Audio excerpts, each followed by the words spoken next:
Hello, my dear friends. আজি আমি এই ভিডিঅ'টিত আসাম টেট এক্সাম 2021 পৰিৱেশ অধ্যয়ন খণ্ডৰ কেইটিমান অতি দৰকাৰী প্ৰশ্নোত্তৰ আলোচনা কৰিব লৈছো। আপোনালোকে ভিডিঅ'টি প্ৰথমৰ পৰা শেষলৈ চাব, নিশ্চয়কৈ উপকৃত হ'ব। আৰু আপোনালোকৰ যদি কোনোবাই প্ৰথমবাৰৰ বাবে মোৰ ভিডিঅ' চাই আছে আৰু এতিয়ালৈকে সাবস্ক্ৰাইব কৰা নাই, আপোনালোকে যদি মোৰ বিষয়বস্তু আৰু ইয়াৰ উপস্থাপন ভাল পায়, মোৰ চেনেলটি সাবস্ক্ৰাইব কৰিব বুলি আশা থাকে। আহকচোন বাৰু আজিৰ দৰকাৰী প্ৰশ্নোত্তৰসমূহ আমি জানি লওঁ। প্ৰথম প্ৰশ্ন দি আছে, নীলা বিপ্লৱ বা ব্লু ৰিভলিউশ্যন নিম্নলিখিত কিহৰ লগত জড়িত? আমাৰ বিকল্পসমূহ দিয়া আছে, গাখীৰ উৎপাদন, মীন উৎপাদন, সেউজীয়া শস্য উৎপাদন আৰু ওপৰৰ আটাইকেইটা শুদ্ধ। ইয়াৰ শুদ্ধ উত্তৰটি হৈছে মীন উৎপাদন, মাছ উৎপাদনৰ লগত জড়িত। এতিয়া আমি জানি লওঁ যে ব্লু ৰিভলিউশ্যনৰ বাদেও আন দুটা ৰিভলিউশ্যনৰ ইয়াত ইনফৰমেশ্যন দিয়া আছে, হোৱাইট ৰিভলিউশ্যন গাখীৰ উৎপাদন আৰু গ্ৰীণ ৰিভলিউশ্যন সেউজীয়া শস্য উৎপাদন।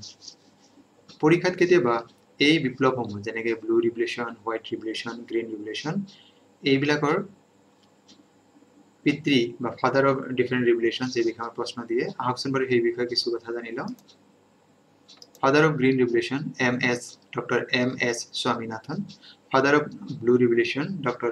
Arun Krishnan আৰু Dr. Hiralal Chaudhary, এই দুজন ব্যক্তিক ব্লু ৰিভলিউশ্যনৰ ফাদাৰ বুলি জনা যায়। Father off white revolution, doctor Varghese Kurien. পৰৱৰ্তী প্ৰশ্ন, নিম্নলিখিত কোনটো লাফিং গেছ বুলি জনা যায়? এই বিকল্পসমূহৰ ভিতৰত নাইট্ৰাছ অক্সাইড শুদ্ধ উত্তৰ। খ অপশ্যন যিটো আছে সেইটো শুদ্ধ উত্তৰ। পৰৱৰ্তী প্ৰশ্ন, মেলেৰিয়া ৰোগৰ বীজাণুৰ নাম কি?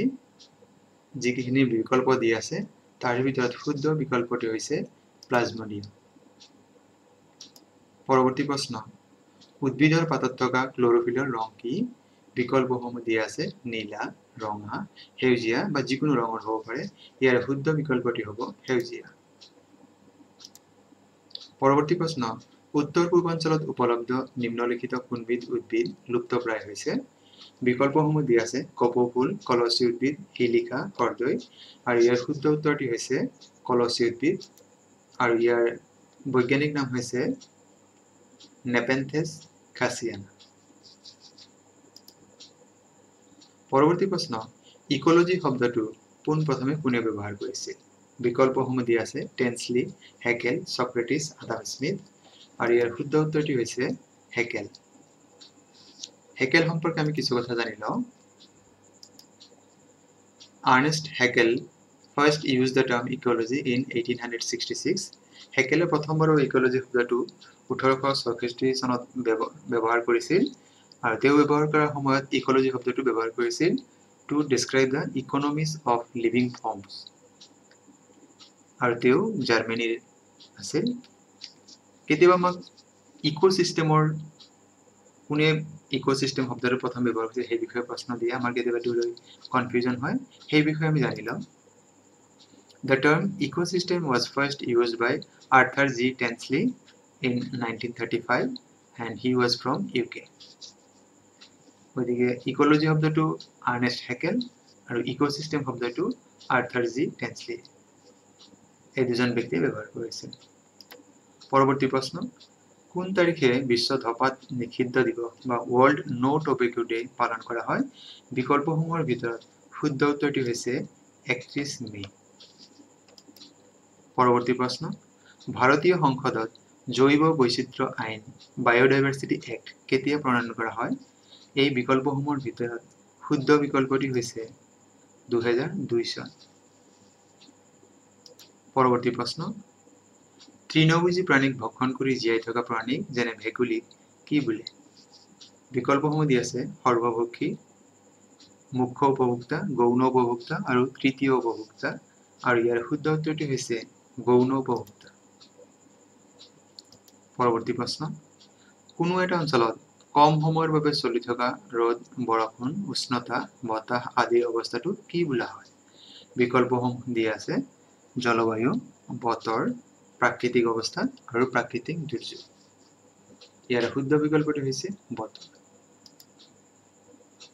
পৰৱৰ্তী প্ৰশ্ন, world wide fund for nature চমুকৈ WWF নামৰ সংস্থাটোৰ প্ৰতীক চিহ্ন কি বিকল্পসমূহ দি আছে বগা ভালুক এহিঙীয়া গড় ৰঙা পাণ্ডা নাহৰফুটুকী বাঘ আৰু ইয়াৰ শুদ্ধ বিকল্প হৈছে ৰঙা পাণ্ডা ৰেড পাণ্ডা